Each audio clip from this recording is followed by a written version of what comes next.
উপদেষ্টারাও কি ঘুষ খাচ্ছেন এখন? কথা তো শুনি বাজারে বাজারে কথা বাজারে শুনি। এখন ধর এই যে আপনাকে যেটুকু আমি বললাম, এটা একটা স্বীকৃতিগত ব্যাপার হলে বেচারা একটু বিপদে পড়বে, তাদেরকে এটা ফেলতে চাই না, কিন্তু যদি করে থাকে তাহলে এর চাইতে বড় রকম সমালোচনা তো তাদের সামনে পড়তে হবে। কে খাতির করতে যাবে বলেন? তারপরে দৃশ্যমান যদি হয় বিষয়টা তাহলে হবে। তাছাড়াও যখন উনি এই ছাত্রদেরকে উপদেষ্টা নিয়োগ করলেন, তখন কিন্তু অনেকেই প্রশ্ন করেছে এই বিষয়টা, মানে ছাত্রদেরকে আন্দোলনে জিতেছে বলে ক্ষমতাই আনতে হবে, এটা তো একটা কথা না। দ্বিতীয় কথা, যদি আপনি আনলেনও তারপর তাদেরকে গাইড করবার প্রশ্ন ছিল, আপনি তাদের হাতেই কন্ট্রোল দিয়ে নিলেন, তারাই সব চালাতে যদি লাগে, তাদের তো লার্নিং এর পিরিয়ডটাই ঠিক মতো শেখা হলো না, তাহলে কি করবে? উনি যখন নিজে বক্তৃতা করেন, ওই ওল্ড ইয়েদের বাদ দাও, তোমাদের নিজেদের করতে হবে, that is not the right way to say things. Because আপনি অভিজ্ঞ লোকজন ওই ইয়ার না হলে তো আপনি আছেন, ডক্টর মোহাম্মদ ইউনূস 84-85 বছর বয়সে, আপনাকে থাকতে হচ্ছে। সেটা হচ্ছে রাষ্ট্রপতি শাহাবুদ্দিন চুপ্পু পদে টিকে গেলেন বিএনপির কারণে। আমরা এটা দেখেছি, জুলাই আন্দোলনে পালিয়ে যাওয়া আওয়ামী লীগ ও বিএনপির ইচ্ছা না থাকায় নিষিদ্ধ হচ্ছে না। খোদ প্রধান উপদেষ্টা মিডিয়ায় সাক্ষাৎকার দিয়ে এই কথা বলেছেন। কিন্তু আওয়ামী লীগ পালিয়ে প্রবাসী, তারা যুক্তরাজ্য জাপানে রাজনৈতিক সভা করছে, সেখানে শেখ হাসিনা অডিওতে বক্তব্য দিচ্ছেন। প্রবাসে সক্রিয় আওয়ামী লীগকে কি দেশে সুযোগ দেওয়া উচিত নাকি অনুচিত? আপনার অবস্থানটা আমি একটু শুনতে চাই, এবং একইভাবে মান্না ভাইয়ের অবস্থানটা আমি শুনতে চাই। যে মানে আমরা নেতা বা জনগণের পার্সপেক্টিভটা শুনলাম, আপনাদের পার্সপেক্টিভ একটু শুনতে চাই। বেচা ফারানা, আমি কি আগের আলোচনা থেকে প্লিজ প্লিজ, হ্যাঁ প্লিজ, হ্যাঁ।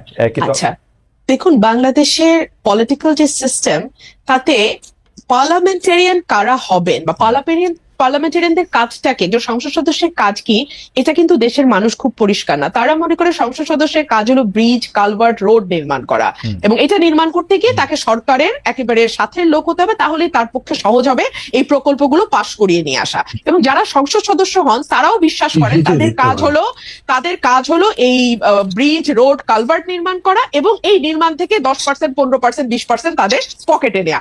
এটা হচ্ছে একটা মিউচুয়াল আনরিটেন এগ্রিমেন্টের মতন, হ্যাঁ, জেন্টলম্যান এগ্রিমেন্ট। কিন্তু আসলে তো একজন সংসদ সদস্যের কাজ সেটা নয়।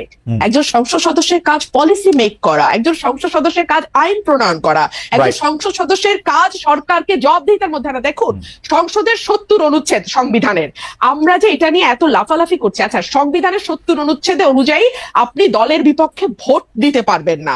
আপনি কি 54 বছরে দলের সমালোচনা করে কোন সংসদ সদস্যকে সংসদে দাঁড়িয়ে বক্তব্য দিতে শুনেছেন? না, কিন্তু বেরসা ফারানা, আপনারা তো সংসদের বাইরে ছিলেন 15 বছর, আপনাদের তো 70 অনুচ্ছেদ ছিল না। আমরা কি দেখেছি আপনারা দলের সমালোচনা করে পল্টন ময়দানে বক্তৃতা দিয়েছেন? আপনি আমরা পল্টন ময়দানে বক্তৃতা দেই না, আমরা এতই মাইরের উপরে ছিলাম। আমি আমার ব্যক্তিগতটা বলতে পারি যে আমি ওই মাইরের বর্ণনা দিতে দিতে, আর যাকে আনা হতো আমার সাথে, সে ওই মারকে ডিফেন্ড করতে করতে এমন একটা জায়গায় নিয়ে যাইতো যে কনস্ট্রাকটিভ আলোচনার জায়গাটাই তো ছিল না। আপনি বলেন তো, সাংবাদিক হিসেবে খালেদ মহিউদ্দিন গত 15 বছরে, হ্যাঁ, যদি দুই দল নিয়ে এসে বসছেন, কোন কনস্ট্রাকটিভ আলোচনা সেই অর্থে গঠনমূলক আপনারা কি করতে পারছেন? খালেদ ভাই, ছিল না, ওই পরিবেশ ছিল না, এটা বইলা তো লাভ নাই। তো এখনই বা কত গঠনমূলক আলোচনা হয়, এই প্রশ্নও তো আমি বলতে পারি। আমি তো তবু কিছু কথা বলি ভাই, হ্যাঁ, এর বাইরে তো আমি আর কাউকে কোনো কথাও বলতে শুনি না। এই অভ্যুত্থানটা হচ্ছে এক পালের জায়গায় আরেক, বিষয়টা তো তার না রে ভাই। রাইট, বেরসা ফারানা, আপনি যদি ওইটা একটু বলতেন যে শেখ হাসিনা যে অডিওতে বক্তব্য দিতেছেন প্রবাসী বিভিন্ন জায়গায়, ওইটা দিয়ে যদি মন্তব্য করতেন। জি হ্যাঁ, ওইটা নিয়ে আমার মন্তব্য খুব পরিষ্কার। আমরা শুরুতেই শুনলাম যে শেখ হাসিনা দেশ থেকে পালিয়ে গেছে। পালাতে দিল কারা? এক, কেন তাকে? আমি জানি সেনাবাহিনীর সাহায্য নিয়ে তিনি বিমানে করে পালিয়ে গেছেন দেশ থেকে। সেনাবাহিনী তাকে তার হেফাজতে নিতে পারতো কিনা, এই প্রশ্ন আমি রাখি। কারণ তিনি তো আসলে প্রত্যক্ষ এবং পরোক্ষ ভাবে 2000 হত্যাকাণ্ড, 25,000 মানে কি বলে অ্যাসল্ট, এবং প্রায় 1,500-2,000 মানুষের চোখ হারানোর সঙ্গে সম্পৃক্ত, তাই না? দুর্নীতি সরিয়ে রাখি। 2 হলো 800 সামথিং এর একটা তালিকা নাকি ছিল সেনাবাহিনীর কাছে, যারা তাদের হেফাজতে ছিল। সেই তালিকায় কাদের নাম ছিল এখন পর্যন্ত আমরা জানি না। তারা দেশ থেকে পালালো কি করে, বা আদৌ পালিয়েছে কিনা তাও আমরা জানি না। আচ্ছা, আমরা অল্প কিছু লোককে বিচারের আওতায় আনতে দেখলাম, এবং ফর এক্সাম্পল সালমান এফ রহমানের বিরুদ্ধে খুনের মামলা। আরে যার বিরুদ্ধে আপনি শেয়ার কেলেঙ্কারি নিয়ে কিংবা ব্যাংক লোপাট নিয়ে বা এস আলমের বিরুদ্ধে ব্যাংক খাওয়া নিয়ে মামলা করতে পারেন, তাদের বিরুদ্ধে আপনি 302-তে গেলেন, মানে যার যেদিকে যাওয়ার কথা না তারটা সেদিকে গেলেন। এতে হয় কি, মামলার মেরিট কমে যায়, জনগণের বিশ্বাস কমে যায়, এবং last but not the least, মানুষ মনে করে ও ওরা তো এখন পাওয়ারে নাই, এখন সব ওদের বিরুদ্ধে ঢালাও মামলা হবে। আবার যখন ওরা পাওয়ারে আসবে তখন এগুলো সব ধারা Right. মামলা হিসেবে Right. বাতিল হয়ে যাবে এবং- এই কালচারের মধ্যে আমরা চলতেছি। এবং এবং এখন তো নেগেটিভ আরো পাল্টে গেছে যে শেখ হাসিনা আসলে বিদেশে পালায় যান নাই, জানো নাই, তাকে জোর করে তাকে একটি বিমানে উঠিয়ে দেওয়া হয়েছে এবং সেখান থেকে জোর করে তাকে মানে বাইর করে দেওয়া হয়েছে, যেটা আসলে প্র্যাকটিক্যালি ইম্পসিবল। শেখ হাসিনা প্রধানমন্ত্রী থাকা অবস্থায় তিনি যদি চাইতেন তার গায়ে স্পর্শ করার আগে এসএসএফ এর অনেক জায়গাগুলি পার হয়ে অনেকগুলি হইতে হইতো তিনি পালায় গেছেন, সেইটাই ঠিক। বাট নেগেটিভ এখন পাল্টানো হয়েছে। আমরা একটু মান্নাবের কাছ থেকে একটু জানতে চাইবো।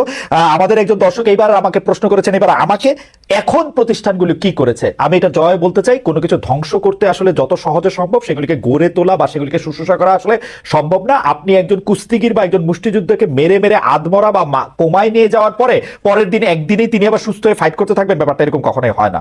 প্রতিষ্ঠানগুলি এখন কি করছে সেটা ক্ষেত্রে হচ্ছে আমার জবাব। প্রতিষ্ঠানগুলি শেখ হাসিনার 15 বছরের প্রতিষ্ঠান ধ্বংসের মানে ধ্বংসের ফলে, এটা আমার মতামত, বাংলাদেশকে 35 বছর ভুগতে হবে ধ্বংসমাত্র একটা প্রতিষ্ঠান নিয়ে। এটা এর চেয়ে একটু কম হতে পারে। মানে আপনি যদি একটু বলেন যে এই যুক্তরাজ্য জাপান এখানে যে রাজনৈতিক সমাবেশ করতেছে এটা আসলে ঠিক হচ্ছে কিনা, আবার মানে মানে মানে ডক্টর ইউনূস যে বলতেছেন আসলে বিএনপির জন্য পারতেছি না আওয়ামী লীগরে ঠিকঠাক করতে, ওইটা নিয়ে যদি এটা উনি যদি বলেন খুব মুশকিল। জানেন সম্ভবত কালে যে ডক্টর ইউনূস আমার ডাইরেক্ট টিচার ছিলেন। জি চিটাগাং ইউনিভার্সিটি। ডাইরেক্ট টিচার থাকলে একটা অসুবিধা হয় না, জি। সমাজের উপর কিরকম বিয়ের মধ্যে লাগে। কিন্তু তারপরে আমি তো বলতে বাধ্য হচ্ছি, ধরেন এখন সবচেয়ে ভালো ক্রিকেটারকে আপনি ফুটবল খেলতে দেবেন, আমি দিলে ওকে ফুটবল ভালো খেলতে পারবেন কি? ওনার আপনি প্রথম থেকে যে বক্তৃতাগুলো করেন সেগুলো যদি খেয়াল করেন, উনি বলছেন বাংলাদেশ হবে একটা ফ্যামিলি, আমরা ইনক্লুসিভ ডেমোক্রেসি করতে চাই। এই দুটো কথার কিন্তু কোনো ব্যাখ্যা দেননি, কিন্তু এটার ব্যাখ্যা একটাই দাঁড়ায় যে আপনি এদেরকে অ্যাকোমোডেট করে রাজনীতিটা করবেন। আমি এটাকে খারাপ ভালো কিছু বলছি না, কিন্তু আমি মনে করি it's a huge question from transition from fascism two democracy. কিভাবে যাবে যেটা ডেমোক্রেটিক ওয়ে? ডক্টর ইউনূস সম্ভবত মনে করতেন একটা ডেমোক্রেটিক ওয়েতে যেতে হবে। আমেরিকানরা তো সবসময় তাই বলে করে গণতান্ত্রিক পদ্ধতিতে এইটা করা যাবে না, এগুলো সব বলে। কিন্তু বাংলাদেশটা এরকম যে এত কিছু করবার 15ই আগস্ট আপনি কিন্তু ওদের কিচ্ছু করতে দেননি, সেটাই রাইট।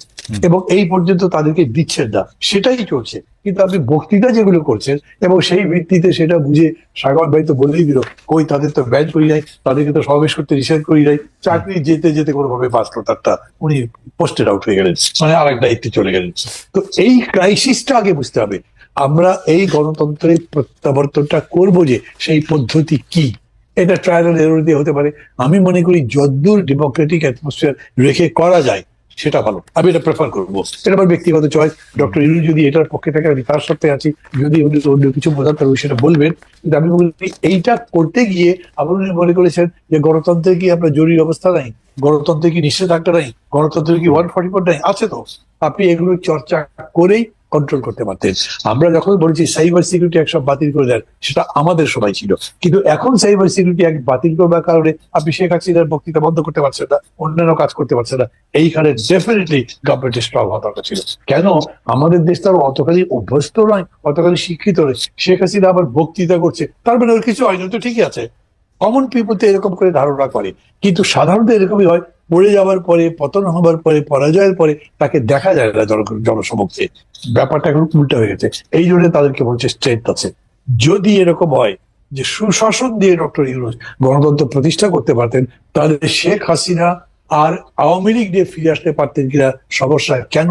যে এই 15 বছরে যে দুঃশাসন, লুটপাট যা করেছে, তার পক্ষে কোনো ন্যারেটিভ তো তারা তৈরি করতে পারতো না। তারা মানুষের কাছে কি নিয়ে আসবে? আমাকে ভোট দাও, আমি জনগণের পক্ষে আছি, তোমরা আমাকে সমর্থন করো। কেন? এই 15 বছরে আমি এই কাজ করেছি, ওরা ভুল বলছে, এটা তারা বলতে পারবে না। কারণ হচ্ছে জলজান্ত এমন অনেকগুলো উদাহরণ আছে, মানে যেমন তার পিওর যে 400 কোটি টাকা কামাই করছে, অথবা ধরো এই যে দুটো মেট্রো স্টেশন ঠিক করতে লেগেছে মাত্র 100 কোটি টাকার নিচে, উনি বলেছেন লাগবে 400 কোটি টাকা। তারপরে কত বড় চোর উনি নিজে, এটা তো বোঝা যাচ্ছে, মানুষ কিন্তু বোঝে। এর ফলে আমি মনে করি এটাও একটা ট্রায়াল এন্ড এরর ভেতরে যেতে পারে, কিন্তু তার সাথে সাথে একটা সুশাসন আর একটা হচ্ছে দক্ষ শাসন, যেটা নিয়ন্ত্রণও করতে পারে, যেটা এনার্কি কিংবা ভায়োলেন্স কে কন্ট্রোল করবার মতো ক্ষমতা রাখে। নট ওই যে ছাত্রদের পার্টিদের সেরকম করে না, কত তাড়াতাড়ি পুলিশটা অর্গানাইজ করতে পারেন, কত তাড়াতাড়ি সবগুলো এজেন্সিকে অ্যাক্টিভ করতে পারেন, কিন্তু গভর্নমেন্ট তো সেগুলো ফেল করছে। ফলে হয়েছে কি, এখন প্রশ্নটা বড় করে তৈরি হয়েছে, তো ওরাই কি আবার ফিরে আসবে? অনেকে ভাবছে এগুলো, এই ভাবনাটাও আপনি একদম মানে মৃত্যু ঘটাতে পারতেন যদি আপনি বাজার দরটা ঠিক করতে পারতেন, আপনি ট্রাফিক কন্ট্রোল করতে পারতেন, জ্যাম কমাতে পারতেন। এবং আবার বলি, এখন তো আসলে পুলিশের ঘুষ টুস তো চলছে ভেতরে ভেতরে, শুরু হয়ে গেছে। আর এই পুলিশের মধ্যে না, সিভিল অ্যাডমিনিস্ট্রেশন শুরু হয়েছে। এমনি মানা ভাই, এরকমও তো মানে তো আসলে শোনা কথায় এই সরকারে যারা আছেন